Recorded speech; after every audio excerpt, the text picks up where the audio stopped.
Old fishing rod right over here, yeah.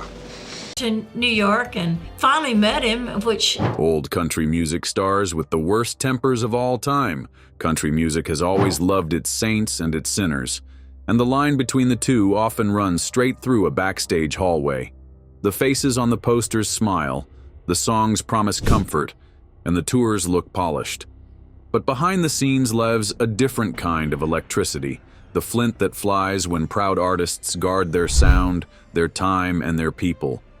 This is a fun, non-scientific roll call of classic stars whose tempers became part of the folklore, not because they were villains, but because they refused to be handled.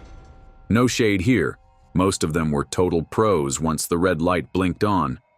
Still, the stories caught fire for a reason. A glare could reset a room, a growl could melt a microphone. A single late check or sloppy sound check could turn a quiet afternoon into a legend, retold for decades. Consider this a campfire, not a courtroom, and lean in. Waylon Jennings didn't just act the outlaw, he patented the weather pattern. He fought for creative control when it was unfashionable, demanded his own sound in the studio, and bulldozed schedules that treated him like inventory. There's the famous brush with federal attention when a package landed at a Nashville studio and rumors swirled about white powder. In the telling that survived, it was coke in the crosshairs, and Waylon walked out with his grin intact and his legend louder. He could look an executive in the eye and freeze him mid-sentence, then turn around and tip too much to the janitor who'd been there since sunrise. If a monitor squealed, he wanted it fixed yesterday. If a contract shaved a corner off the music, he pushed the paper back. Stubborn? Sure. But that stubbornness gave country its spine. Johnny Cash wore black for reasons deeper than fashion, and his temper came from the same well. He could be tender as a hymn at dawn and then, without warning, flatly refused to bend for politics or convenience.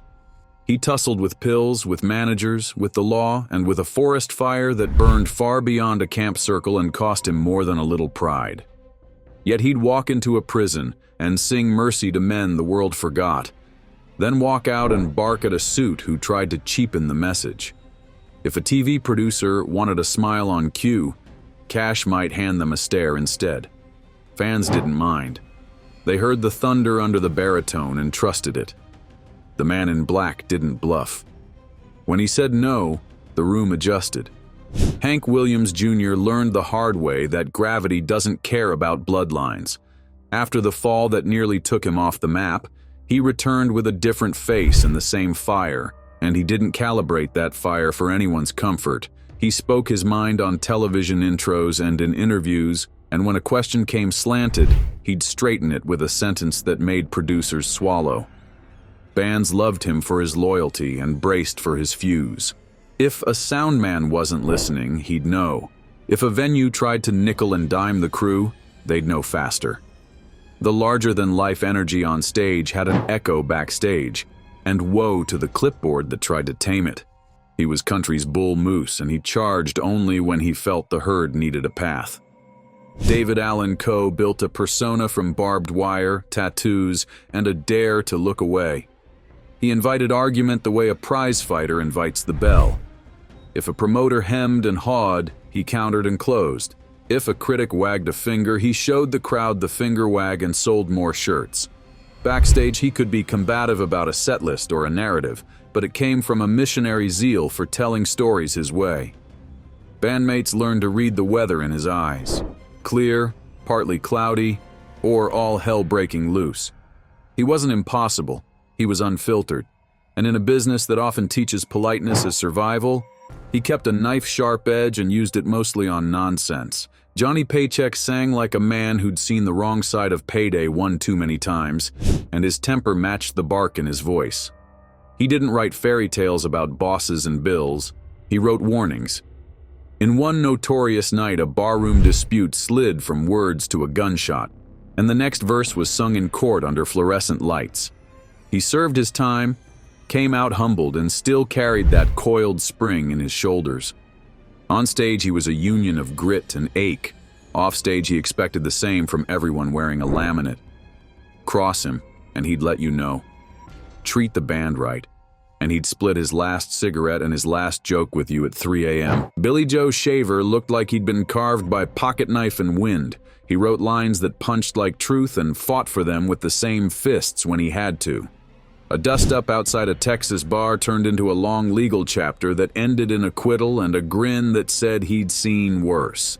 The legend only grew because folks already suspected the songs were eyewitness accounts. He was tender with friends, rough on phonies, and allergic to pretense. If a take felt dishonest, he'd stop everything and say so. If a deal smelled like betrayal, he'd rather walk than smile. That kind of grit kept his art clean. Jerry Lee Lewis brought rock and roll chaos to country's front porch, and the porch has never fully recovered. He slammed pianos like they owed him rent, burned through keys and patience, and turned nights into folklore with a grin that could curdle milk. Stories of a late-night drive to a certain king's house with a bottle and a pistol live on because they sound exactly like him. Explosive, funny, and one decision away from disaster. He could charm a room and scorch it 10 minutes later. Yet when the band locked in, the rage turned kinetic and the music felt airborne. That's the paradox that made him irresistible and exhausting all at once. Loretta Lynn defended her dignity like a bodyguard who shared her last name. She wrote sharp-tongued anthems that warned rivals to keep their hands to themselves and sang those warnings with a smile that said she meant every syllable. If a fan crossed a line, she corrected the geography. If a promoter tried to short the band, she handled the math. She didn't throw chairs, she threw truth. And the industry, no stranger to patronizing its women, learned to step carefully around the coal miner's daughter, not because she scared them, but because she trained them. Fearless isn't a temper. It just looks like one when a system expects silence. Tanya Tucker grew up on a tour bus and learned fast that patience is a luxury when you're a teenager facing grown-up rooms. She developed a wild child edge that kept opportunists at bay and fed 1,000,000 tabloid inches. She could go 0 to steel in a heartbeat if someone tried to handle her. Managers discovered that lectures turned to dust in front of her, while plans delivered with respect got a fair hearing. If a journalist poked at private chaos, she'd hand them a line that cracked the camera lens. She wasn't chaos, she survived it, then made it hum on stage. Charlie Rich wrapped velvet around his voice and gasoline around his decisions. The night he flicked a lighter to an awards envelope announcing a winner he couldn't endorse, he vaulted from crooner to folk anti-hero. People still argue about the meaning, was it bourbon, was it principle, but the image sticks because it revealed a temper that preferred fireworks to faking applause. In the studio he could be serene, then suddenly impatient with compromises that sanded the edges off his sound. He liked the music honest, and the business secondary, and that's never a peaceful combination. Farron Young lived large, billed big, and could snap hot in a second. He championed new voices and then scolded them like a stern uncle when they broke easy promises. He walked rooms like a mayor, tossed wisecracks like horseshoes, and argued his fees like a lawyer. The temper never canceled the talent. It fenced it in and guarded it. Life took heavy turns, and his story closed with a sorrowful chapter written by his own hand, a reminder that bright lights cast long shadows. Remember him for the spark and the songs that still light up a jukebox. George Jones could be tender enough to stop time or stubborn enough to stop a tour. The same man who missed shows and earned himself a hard nickname could also walk on stage after a storm and sing with such aching beauty that band and audience forgot every gripe. He disliked being managed like a factory shift and hated any hint that his gift belonged to a clock. Push him, and he'd push back. Love him, and he'd sing you well. That cantankerous streak made life messy and art immortal. Porter Wagoner sparkled in rhinestones and ran a tight operation behind the sparkle. His show clicked because he treated rehearsal like church and call times like promises. He could be stern with a musician who cut corners and blunter with anyone who disrespected the brand he built. Partnerships made his name bigger, but they also brought friction, and when a creative bond frayed, the fallout rattled the town. Still, the legacy is clear. Porter's no-nonsense streak kept the machine precise and the music bright. Merle Haggard carried a prison number in his past and a conductor's baton in his eyes. He watched everything, heard every missed pickup, and expected the same discipline from others that rescued him. If a drummer dragged, he felt it in his bones. If a label hedged, he called the bluff. He wasn't loud. He was final. And yet he could shake your hand like a brother after he corrected you. The edge wasn't cruelty. It was care hardened by years that would have broken most men. That steel is audible on every classic he left behind. Patsy Cline didn't do dainty. When a club tried to lowball her, she answered with receipts. When a peanut gallery talked through a ballad, she shut the room down with a single arched eyebrow and a tone that could slice glass. Her bluntness wasn't meanness. It was clarity in an era that preferred its women grateful and quiet. She protected her circle fiercely and demanded competence from everyone paid to deliver it. If she bruised feelings, she also bandaged egos after the set. That combination made her beloved and a little feared. Bill Monroe guarded bluegrass the way a patriarch guards a family recipe. He trained his bands hard, tested their nerve on stage, and made excellence feel like obligation. When protégés left to build their own houses, his welcome could frost, but that was pride talking, not pettiness. He'd answer imitators by playing something so impossibly clean that criticism became unnecessary. The stern reputation came from love of craft, and the temper flashes were lightning over a farm he never stopped tending. Tom Paul Glaser waged polite war on Music Row and did it with a smile shaped like a question mark. He helped build a refuge where songs could stay raw and honest, and when the system pushed back, he pushed twice as hard. He could be combative in negotiations, relentless in debates over ownership, and stubborn about where art ends and commerce begins. Friends called him a true believer. Rivals called him difficult. Either way, he created space for rebels to breathe, and the oxygen changed the genre. Buck Owens designed Bakersfield chrome with a drummer's mind and a foreman's clipboard. He expected precision, tight harmonies, and smiles that reached the cheap seats, and he didn't apologize for demanding all three at once. If a Telecaster twanged out of tune, he noticed. If the bus rolled late, he addressed it in words nobody mistook. Band members who embraced the standard found a joyful engine. Those who wanted looser lines looked elsewhere. Buck's exacting streak didn't dull the shine, it polished it until it flashed from TV to dance floor. Glenn Campbell balanced soft velvet and hard edges all the way through a remarkable career. He slipped from studio ace to television host to arena star and kept his expectations high at every stop. When interviews drifted toward tabloid bait, the smile could cool, and when a manager misread a moment, the room could feel the temperature drop. He broke things now and then, guitars, silences, stubborn narratives, and then mended what mattered. The intensity never canceled the kindness. It just lived beside it and kept people honest. Toby Keith showed up like a linebacker with a notebook and turned microphones into sparring partners. He confronted critics in rhyme, squared up to hecklers without blinking, and treated half measures like nails to be hammered flat. On the road, his crew knew the standard and the schedule, and anyone who threatened either met a direct conversation. He could be blunt to the point of headlines, then shake hands with the same folks he roasted and play the hits that filled the parking lots. Pugnacious, sure. Effective, absolutely. Charlie Daniels lit bonfires with his fiddle bow and his opinions. He argued in public with the same rhythm he used in breakdowns, fast, fierce, and precise. When a cause moved him, he wrote about it. When a slight found him, he answered it. Promoters who cut corners discovered that his temper had a lawyer's memory. Yet he laughed often and took care of his road family like kin. Firebrand doesn't mean hateful.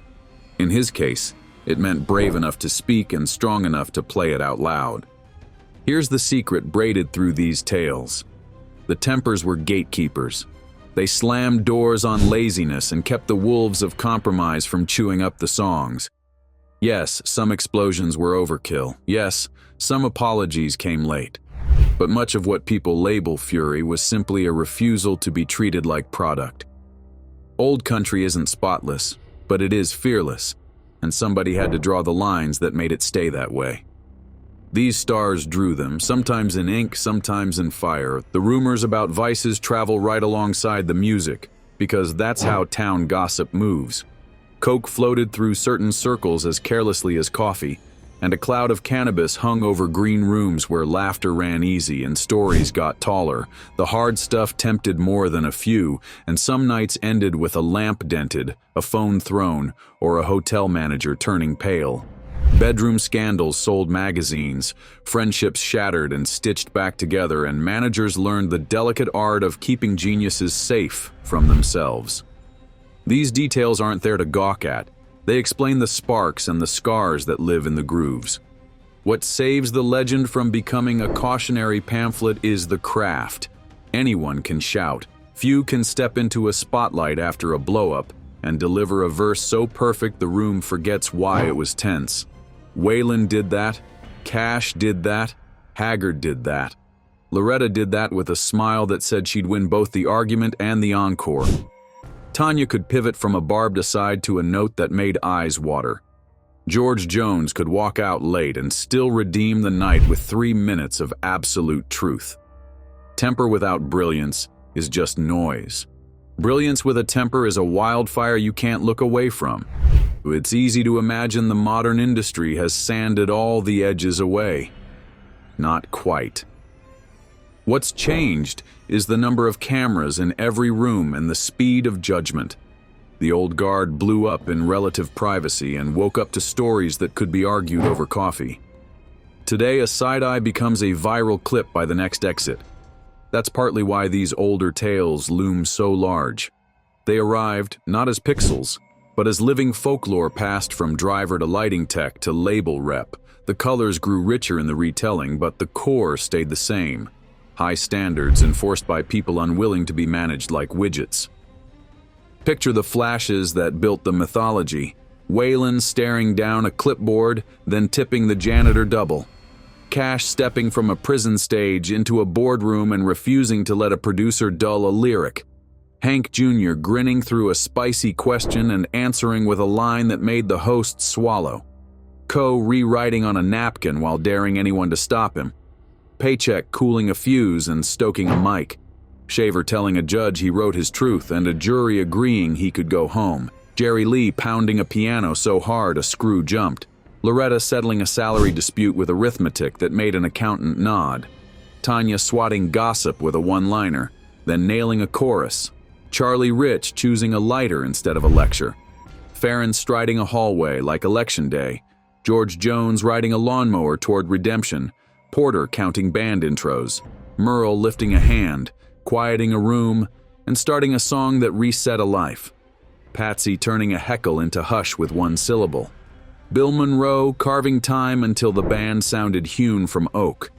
Tom Paul arguing catalog ownership with marathon stamina. Buck nodding once to lock the shuffle, Glenn raising an eyebrow that ended an interview. Toby pointing at the set list like a field general, Charlie Daniels tuning a bow. None of it was politeness for its own sake. All of it defended the music.